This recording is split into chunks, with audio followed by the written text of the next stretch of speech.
Duet Night Abyss is the perfect example of how tearing up a game's monetary system isn't a quick fix for a potential successful game going forward. This is a game that decided to drop its gacha entirely, still having skin gacha, and it was lauded as the next best thing because of this. And I was a person that was a little bit skeptical that, hey, just because we're changing the monetization system doesn't mean a better game it makes.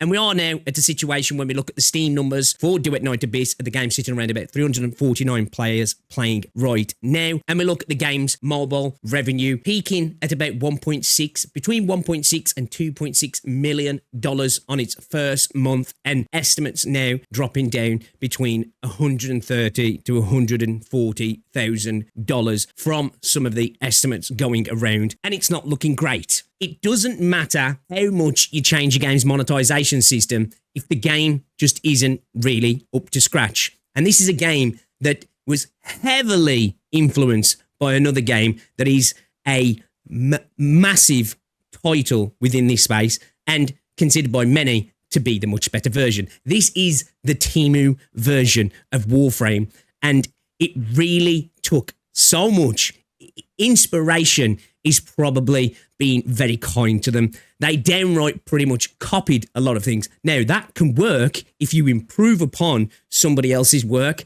but what we got with DNA was something probably far inferior. And as somebody who admittedly did get filtered within the first few hours of this game because it just wasn't hitting for me, I thought we'd hear from somebody who has over 450 hours in Duet Night Abyss and over 600 hours in Warframe as well. So we have the words of a veteran here about what happened with this game, why did it fail, and when copying a game just goes wrong.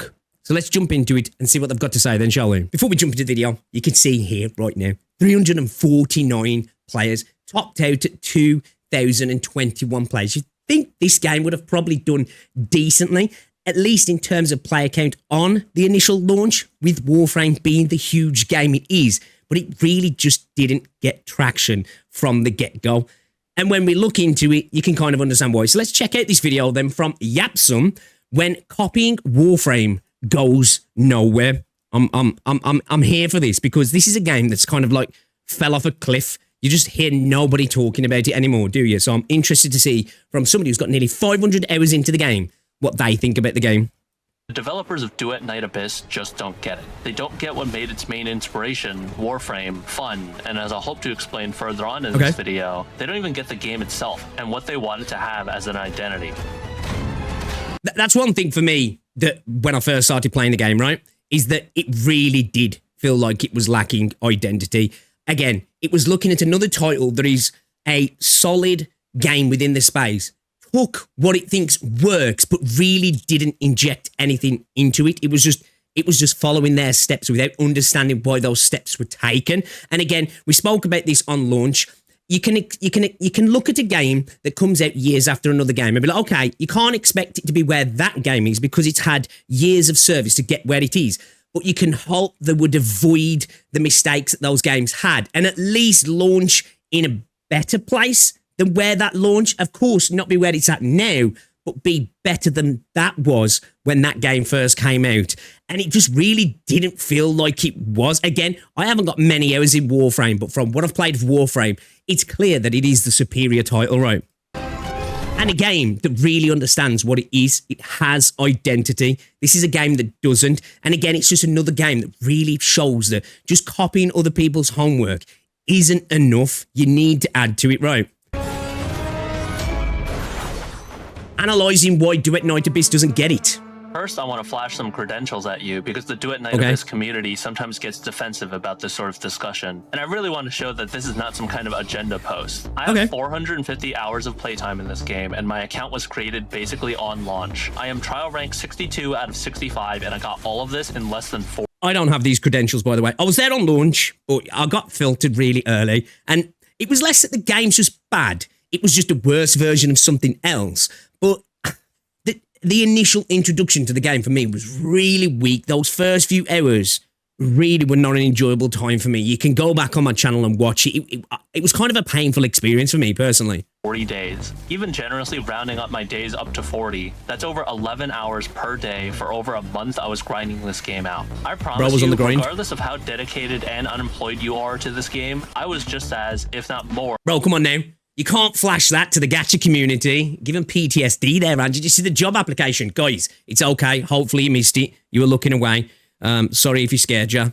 Dedicated and unemployed when I played it. And of course, you won't be surprised to hear that I played it because I'm also a Warframe player. On the other yeah, a lot of people tried it because of that, right? Yeah, obviously the crossover with the gacha space was there. A lot of people in the gacha space were excited because it was removing the gacha. Because there's a lot of people in this space who genuinely think games get better when you get rid of 50-50s and you change the way the gacha works, which for me, it doesn't. As long as a game balances things right and a game can still be enjoyable, the actual gacha itself isn't the major problem for me personally. It's usually a lot of systems that are tied to gacha games, the typical gameplay loop, and some of them do a better job than others, but a lot of them suffer from it. And this game still kind of suffered a lot of those effects of it still being a gacha game. It felt like they just ripped the monetization out, and it really still had a lot of hangovers.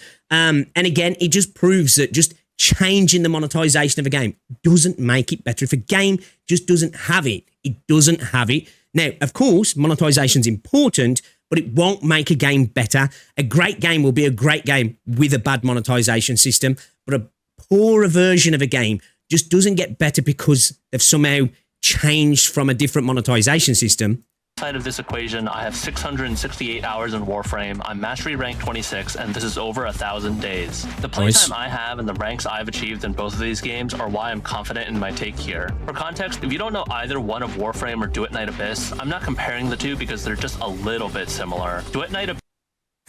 We're going to get into this, right? As somebody who's only played a little of both, it goes beyond just being a little bit similar. But one thing that is like blatantly noticeable when you first start playing these games is how much more fluid Warframe is in comparison, how much tighter, how much more polished it is in comparison to Duet Night Abyss. It really is. It feels harsh to say, the Temu version, right, with anime aesthetics. This is core gameplay systems, and even some character skills are taken straight from Warframe. It took bullet jumping, aim gliding, weapon modding, Psyche is Titania, Lyn is Meso, mastery rank, melee combo counter, exalted weapons, mission types like excavation, kind of crazy, right? Termination, escort, capture, and defense. There's even more I could list, but remember, my point here isn't to be your teacher and call out plagiarism. I believe in the Power World way of doing things, where you can make a fun game without having original systems. However, Duet Night... Agree. Thank you. I've said this so many times. I'm the type of person, I honestly do not care if a game company looks at somebody else's homework and implements it into their own game. All I want to see is improvement and potentially something of your own there, or an amalgamation of other things together. But if you're going to copy something, at least improve on it. Upon it, because at that point, what are we doing? You're giving me a worse version of something I'm already playing, so you're not going to drag away the Warframe players, and then the gacha players as well are going to get bored kind of quickly because, let's face it, gacha gamers don't really like to play games. Enfield's been a brilliant example of that. When you start to actually put behind playing a game, they freak out quickly and dip.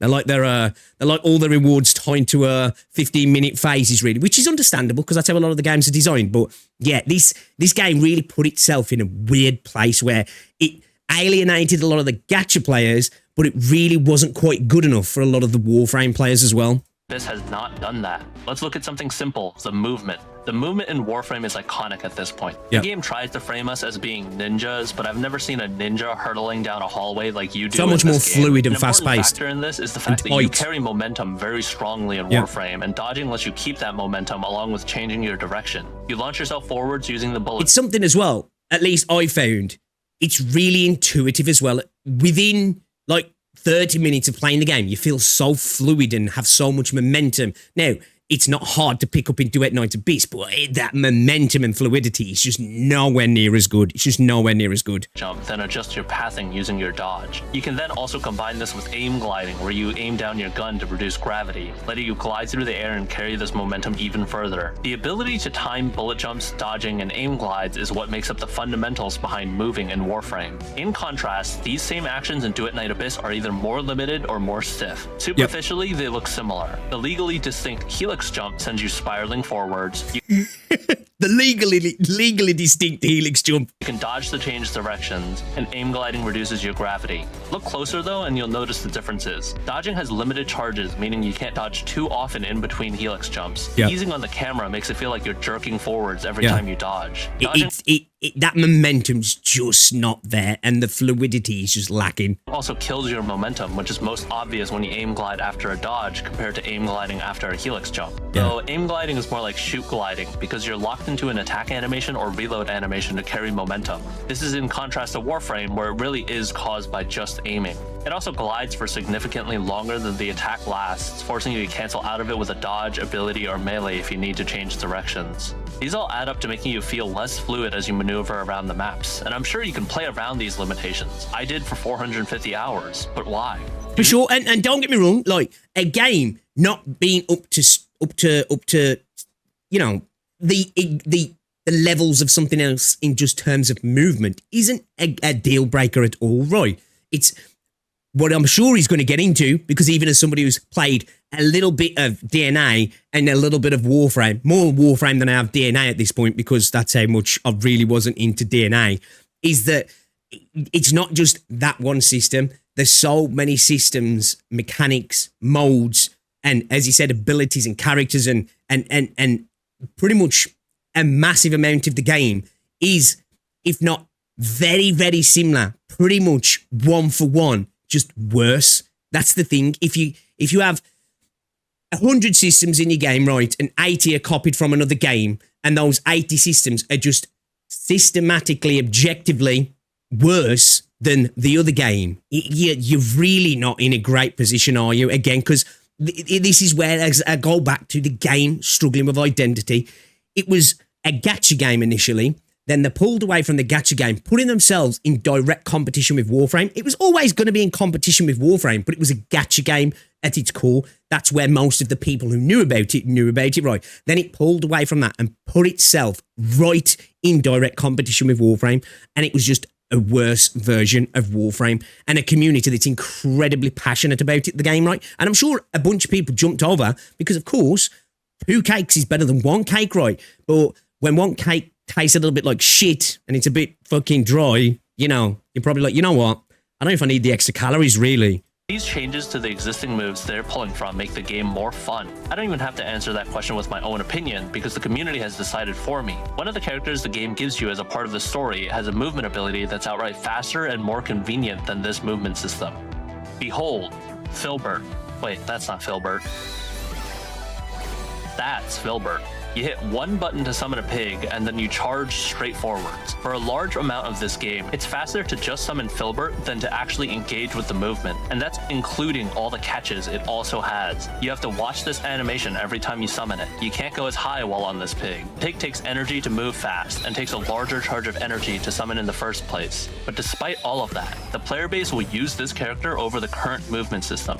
Yeah, makes sense, right? Makes sense. If it's gonna speed things up. But again, you've created all of this system that's competing with another game that's already got that, and then kind of usurping it with something like this as well. It's like, again, it's that, what are we doing here? What's the identity here, right? What's the point of these things if they're not really the optimal way to do it, right? You want to be able to learn this movement tech to be like slick and sleek and moving around the map as fast as possible, and being a skill set in itself, right? And even for people who don't want to run this character, there's another even more powerful movement ability that's more universal. I'm just gonna mute that if you don't mind. Using the modding system, which I'll cover later, you can make a melee weapon's charge attack send you straight forwards for no cost. This is faster than bullet jumping and is... It's just not a nice way to move around either for me, right? It's just not a nice way to move around. It's faster, but you've got... well, again, it's not a sleek system like Warframes, and then you add something like this that, again, just like... it feels and looks jank, right? It's a lot of this game's problems, and it's going up against a game that's incredibly polished as well. Infinitely repeatable in the air to fly. If you find a ledge, you can even cancel the charge attack into aim gliding to keep the momentum from the attack and send yourself across the entire map. There's even a synergy with another character's ability that lets you do this cancel anywhere, giving them some of the I did not know about this. That's crazy. Fastest movement in the entire game. Don't get me wrong, this is sick as hell, but I have to ask, do the developers want this movement? I was going to say, not going to lie, as soon as I saw that, I was like, okay, because I didn't know about this at all. That looks kind of cool. But it sounds like he was just about to say, you know, I don't think this is intentional, right? Unless maybe it is. But yeah, it doesn't look intentional, that's for sure. Method to be how we're moving around. Through the air, you hold charge attack over and over, listening to this annoying sound each time. Or we're finding ledges to carry more momentum than we're certainly ever meant to have, able to launch across an entire... Again, just keep holding charges. Like, that's not a fun way to move around a map in a game that's supposed to be about movement, right? It's just, okay, it just breaks it down to that one silly trick. Yeah, it's not great. Map in seconds. In Warframe, you can also get enough speed to launch across a map in seconds, but in Warframe, your fundamental movement mechanics are still very practical and fast for the frames you use. Yeah. You're not going to run the fastest build in the world while in an enclosed area. Either you aren't using the frame for it, or you have a more practical build to run. But in Duet Night Abyss, you are going to bring this weapon to go faster with every other build you could run while farming. It's incredibly practical to bring a melee weapon, which is only one part of your kit that you likely aren't reliant on to move faster, because the base movement is just too sluggish to even try to keep up. The fact that like Warframes is just better, but it feels better as well. Like I never really found myself having a massive amount of fun moving around in Duet Nights. It's like, it's not that I'm like it's terrible, right? I'm not saying it's terrible at all. I'm not saying DNA is a bad game in itself. In a vacuum, it's okay. I said this before. It's just a game, right? It's an average game. I don't think it's a bad game, but it's definitely not a great game for me. It's a copy of a much better game, and it's just pretty average. And that's kind of how I feel about the movement system in the game as well. It's kind of how I feel about pretty much everything in Duet Nights Abyss, apart from like the first 2 hours of the story, which I know it gets better, but the first 2 hours, painfully dross. Just painfully dross. This movement method hasn't been adjusted or patched suggests to me that the developers know this and are afraid to remove it because they also know that the base movement isn't a good enough substitute for most players. Maybe, we touched on weapon modding a bit earlier, but let me dig into that more for you. Modding in Warframe is the system where you insert various mods into your equipment to buff their stats. Or you can gut your stats. I'm not the boss of you. Regardless of what you want, you aren't allowed to use duplicate mods of the same name. And you aren't even allowed to use duplicate mods with the same base name. For example, Fury and Berserker Fury are mutually exclusive. This means I'm forced to choose between a guaranteed amount of attack speed or a higher amount of conditional attack speed. Choosing between mods is what makes up a build, and Duet Night Abyss mirrors the system very closely, but with one crucial difference. In Duet Night Abyss, there are various mods, now called wedges, that are not mutually exclusive despite sharing a name. These cover a variety of stats, and all of them have this benefit once fully upgraded. I think as well, things being mutually exclusive and you're not being able to overlap so much. Now, people will feel differently about these sort of things, but I think it's where it really adds like build directions, right? You need to go down a particular route. You can't have an over-encompassing build, if you will, in that regard, in that specific regard, I mean. And I think it just, it creates a little bit more individuality and, you know, choices to be made. Because when it comes to these sort of games, you know, where you have to build characters, having to have a choice is what allows you to have multiple types of builds, right? Okay, this particular build's in this direction. I'm going to go this particular way with this build now. This leads to a situation where the optimal choice very often is just to fill any remaining slots you have with those stacking wedges. Some builds are mostly these flat stacking wedges, simply because the character doesn't have enough other wedges with stats they care about. And that makes me wonder again, why? The system as it is currently feels like Duet Night Abyss copying Warframe's homework, changing it a little to not get caught, but inadvertently changing the part that makes the answer correct. Not allowing duplicates is the point. Warframe didn't forget to create mods to let you use duplicates. It was a purposeful choice to force more creative build decisions. Exactly, right? And this is what it's all about in these sorts of games, right? You know, it's not just specific to things like Warframe, but any sort of game that really leans into builds, right? Whether it's through trees or whatever, that, you know, skill trees that have multiple branches or gear, whatever it might be, but that the game is really centered around having these different builds. That's what kind of pushes players down that route, right? Less incentivized to use wedges with catches and conditions if I can get guaranteed stats through these stacking wedges. Exactly. Even if I use those wedges with catches and conditions, unless I have enough of those unique ones to fill every other slot. It usually leads to like a homogenous set of characters, right? Everybody's kind of got a similar sort of build because why not? I'm going to fill the rest with stacking wedges. In Warframe, trying to fill your remaining slots with mods that have one stat you want to stack results in diminishing returns by design. You're going to be pulling from mods that have the stat in lesser amounts because you've used all the good mods. If you want the most raw stats, you're incentivized to actually use those slots for another stat because you still have good mods available for other stats. This keeps weaker mods relevant for those who want to truly commit to a single stat, but also rewards you for making a more diverse build by having more stats total. If duplicates were allowed, you might never make this decision. You would just stack the stat you want the most of, and that's that. Yeah. But this sort of So you'd have 10 players next to each other, and pretty much everybody have pretty much the same build, right? taking consideration in their game design doesn't stop with just things they took. It's like this is where I look at where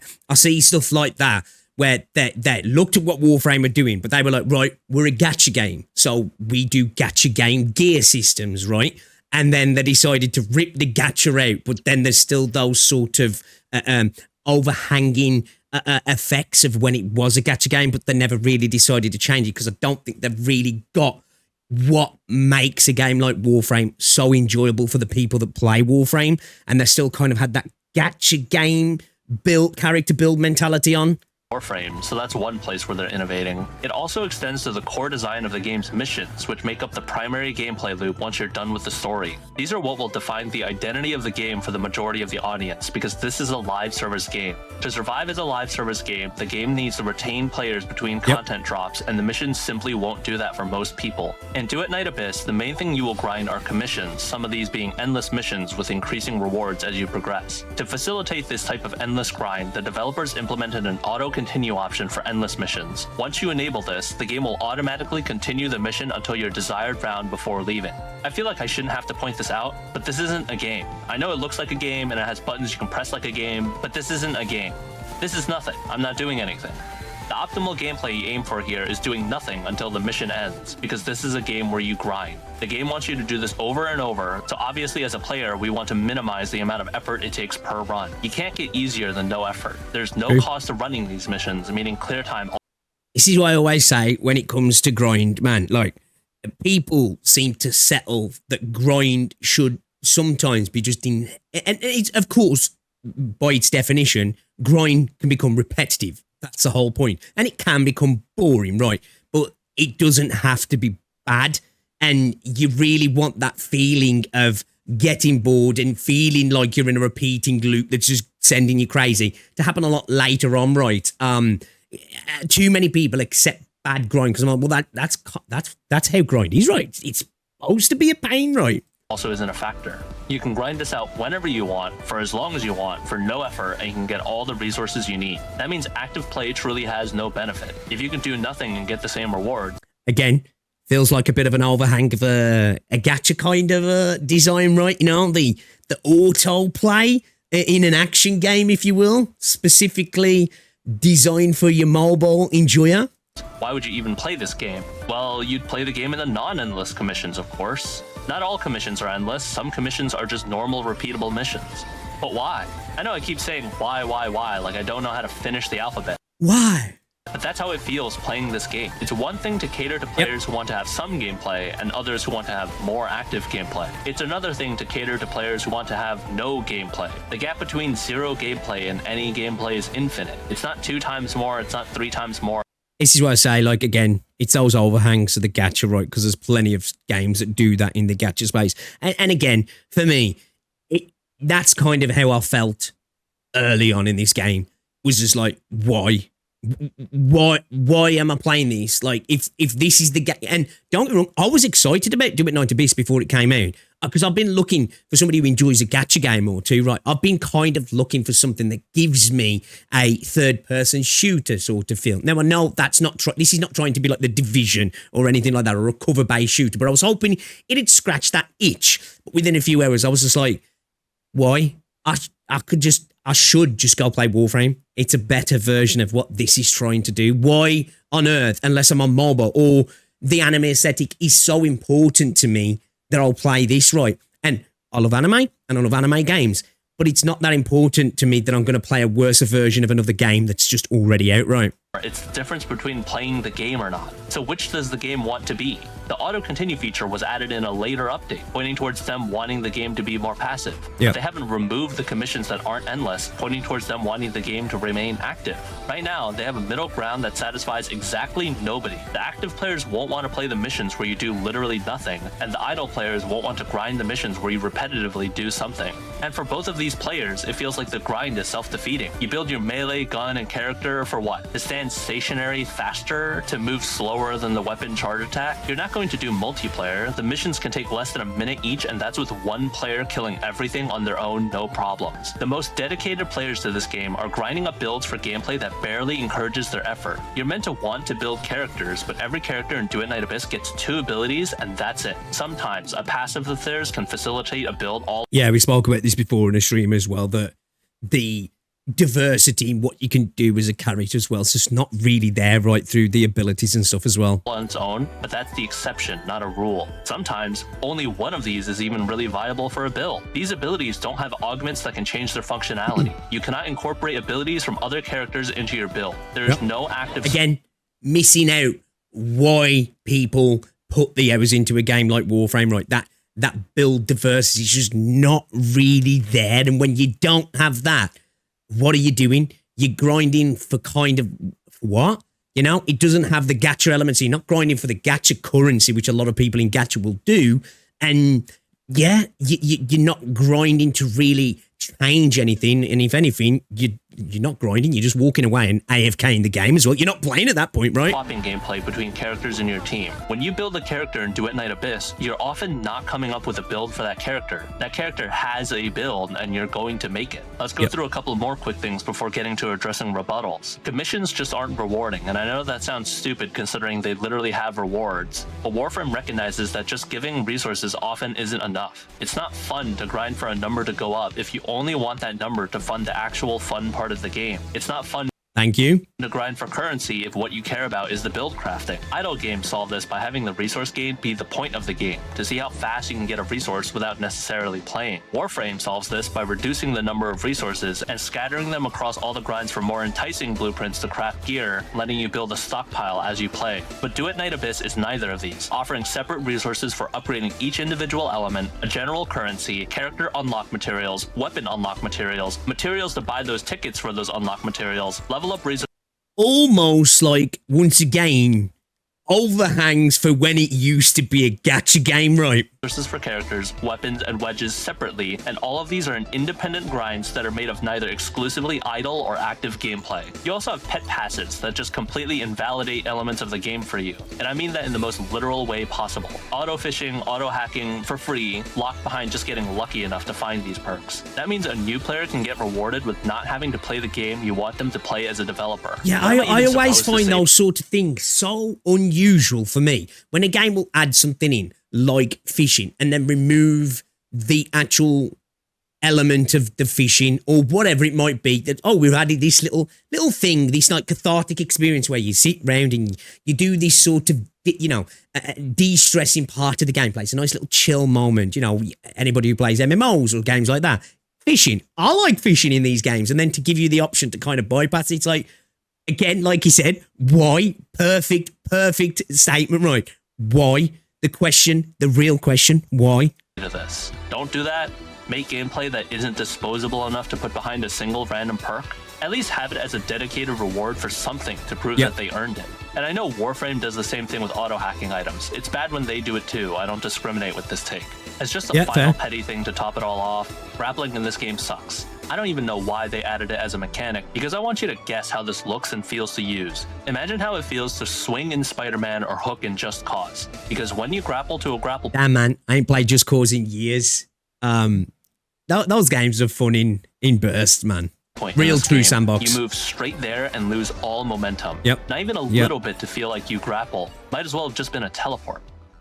Alright, I feel like I should address some common rebuttals now. Okay. Because if you made it this far into the video as someone who loves Duet Night Abyss, I want you to understand that even if you think the game is good, it could be... I'm getting called out. I'm not a lover of Duet. I'm not a hater either. I don't hate any game. This game just never connected with me. Like, obviously, I can't go into the replayability loop issues and stuff because I just didn't get to that point, but pretty much everything he's describing in terms of just the core feel of the game for me was evident within the first few hours, right? It was like, okay, this isn't the game for me. You know, if I'm going to be doing this, I'm just going to go do it in Warframe, if I'm honest. And yeah, I've got too little time to be spending in this game when I can be playing other games. Be better. And I'm going into this with the assumption that the status quo isn't working given the player count and the revenue of the game. Yeah. So I'm coming up with my best reasons why. Okay, let's have a look here then. Damn. Yeah, so the numbers I was saying were sort of on the money, right? And those numbers are even lower now, as we just saw. And again, I don't hate the game. As somebody who enjoys gacha games, and I'm not against gacha games removing gacha, because of course, any cheaper way and more fun way to play a game, I'm here for, because gacha itself can drastically impact enjoyment of games depending on the games. Like some games are better than others. It definitely can impact the story.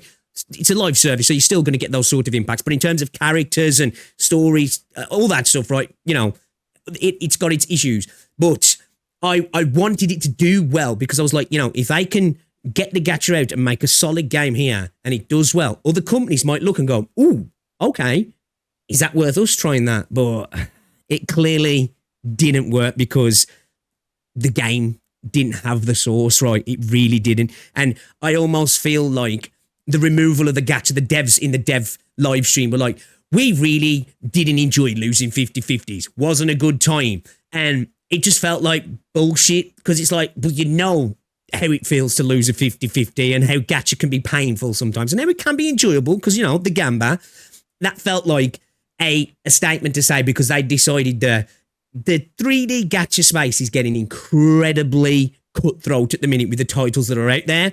And I think they were like, you know what?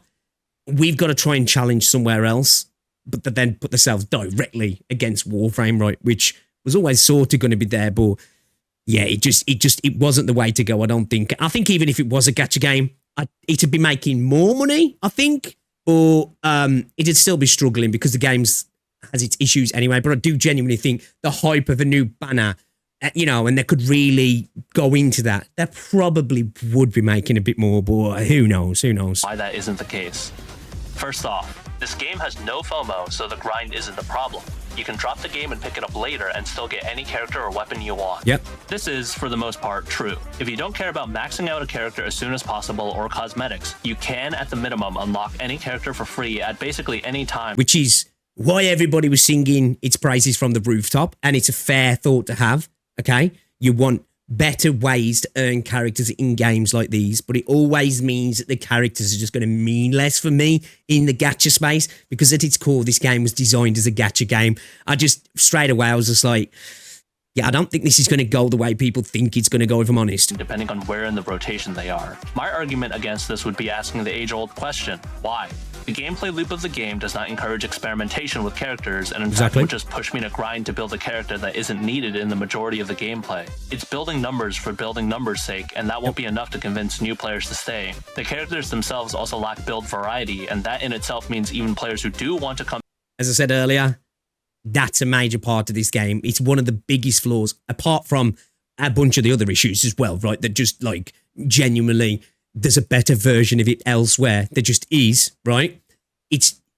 You're really, like, not having genuine, proper build diversity. It's not good, man. It's really not good for replayability in a game like this, right? Especially when you look at the replayable modes in this game. You're not even getting ways to play them differently, to be fair. Back have a lower chance of finding any appeal in any new character. You cannot build a game solely on the idea of no FOMO. There has to be a game there for people to come back to, and Duet Night Abyss does not have that solid gameplay foundation. This was originally going to be a gacha game, which is why some of the gameplay decisions seem weird. It's impressive they managed what they did in the time they had. I think this is a good explanation and reason for why the game is the way it is, but the reality is that an explanation doesn't change what people are playing right now. Facts. The experience is all that matters, right? It's like when you hear development teams and people try and defend the way a game is now because of things that have happened in development. And it's like, granted, fair, there might be genuine reasons, and that is why it is the way it is. The consumer doesn't care, though. If the experience is not the right experience, they're just going to move on. They're not going to be like, you know what? I'll come back because I feel bad for them, right? Now, if there's a hook that's like, you know, like your typical early access game that's really got a good hook, and you're like, you know, there's something here, I'm going to come back when this is built better. that's a thing. But just, being like, well, I'm going to stick around because they remove gacha, right? We've got to support the games that remove gacha. But if it sucks, should you be supporting it? I don't know. You can say whatever you want, but people just aren't, are they? Same way you can't build a game on just the idea of no FOMO, you can't sell a game on the idea of you trying your best. And looking even further back, some of the choices they made while developing this game are bad regardless of if they're in a gacha or not. The movement would have still been the same, modding would be made even worse with a stamina system, the contradiction in their mission types would still exist. There's a reason I didn't even mention how they're monetizing the game, because even if they had the best monetization model in the world, the game couldn't support it. It's wild how little was available to buy at the start of the game as well, in terms of like skins and all that. It was just like, damn, do these guys want to make money?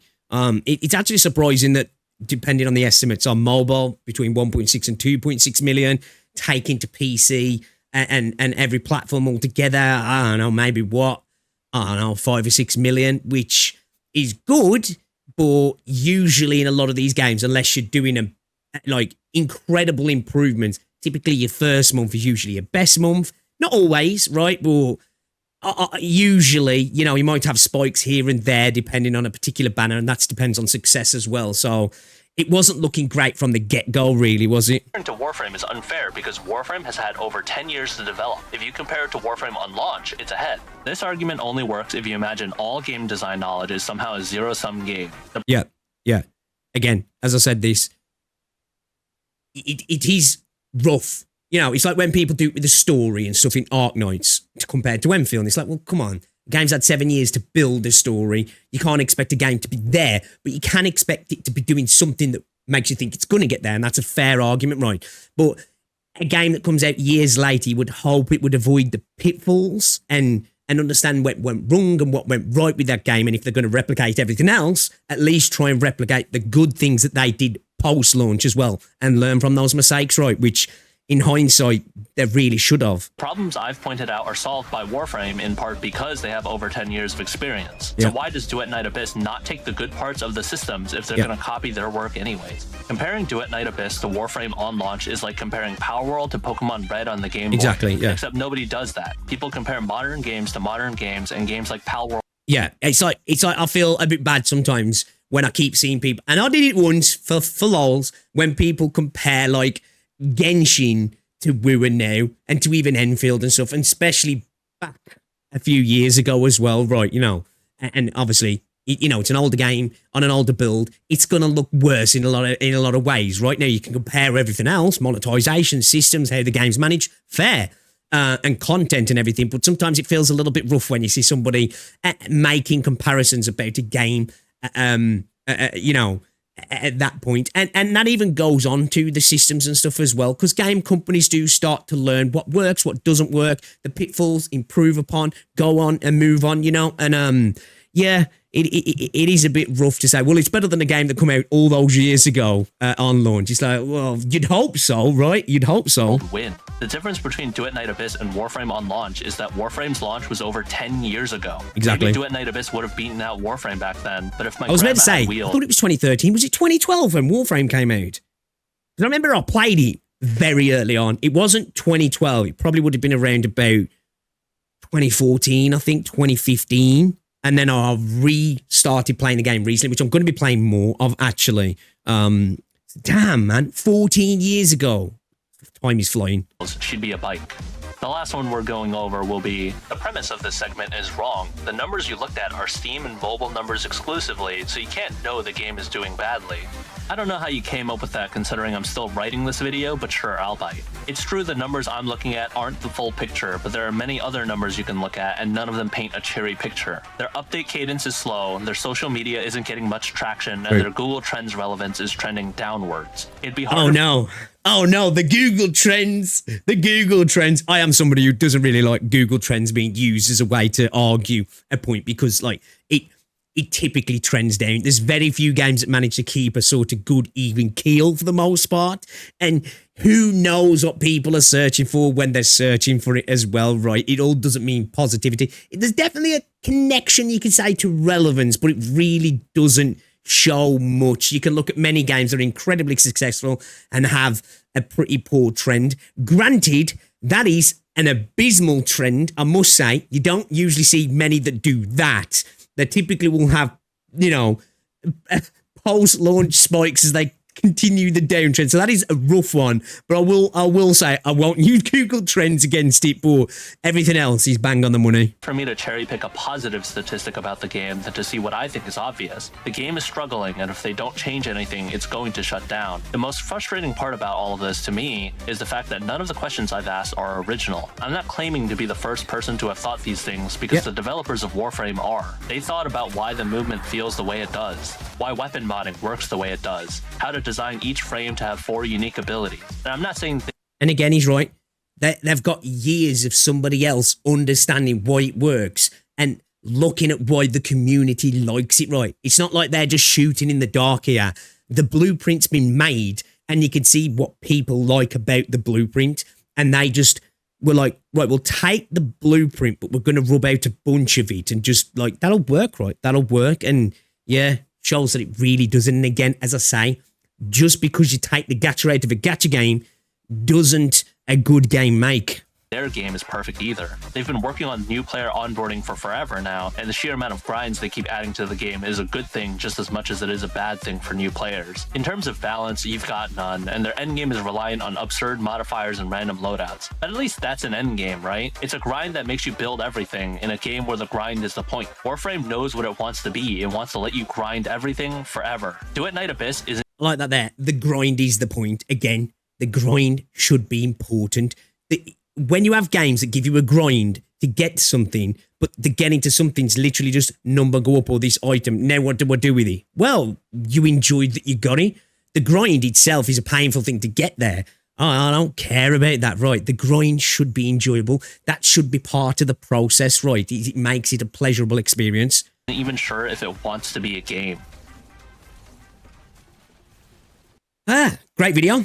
Great video. You know what? I'm going to sub to this dude. That was a brilliant video, actually. Yapsum guys, check them out. I pretty much agree on everything they said there, apart from the Google trends, but that Google trend did look actually kind of savage, I must admit. But yeah, this was a game that looked at another game, tried to recreate it without understanding what made that game great, and also coming from an industry that builds games in a particular way, gutted the monetization system with still having massive overhangs from that design philosophy, if you will, and then tried to throw it into a space with a game that was out there for years and incredibly successful. It was always doomed to fail when it didn't do anything in the prior game better. It was sent out to die, I think, by the developers. I hope they managed to turn things around, but as he said, it really doesn't look like it when you look at the socials and you look at the Steam charts and you look at the revenue estimates, of course, because we still don't have solid numbers on that. It's not looking good, bruv. But yeah, this was a great video. Again, once it shows, I see a lot of people saying, man, if they just took the gacha out of this game, it'd be infinitely better. Now, if that's a good game, might be true, right? Might be true. Doesn't mean it's going to be true, but might be true. But just by taking the gacha out of a game that's pretty mid, still a mid game. It's just got better monetization, right? It's not going to make you enjoy the game anymore. But guys, let me know what you think down below about Duet Night Abyss. Did they fail in your eyes? I'd love to know what you think. And if you enjoyed the video, give it a like, subscribe if you're new, and I'll see you all in the next one, guys. Ta-ra.